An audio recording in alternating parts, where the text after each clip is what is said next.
Inilah tampang sopir truk kontainer yang ugal-ugalan hingga menabrak puluhan pengendara di Tangerang pada Kamis 31 Oktober lalu.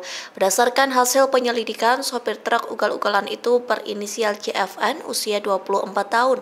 Terlihat JFN terkapar di RSUD Kabupaten Tangerang dengan kondisi tubuh telanjang.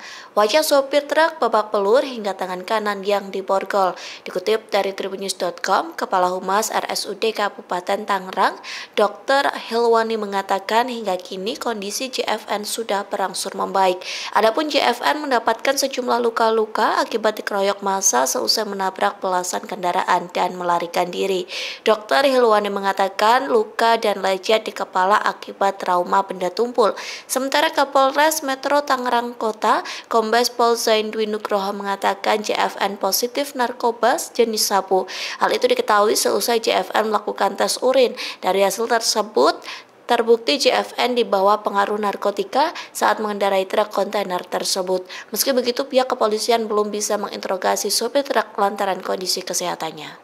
Download Tribun X sekarang, menghadirkan lokal menjadi Indonesia.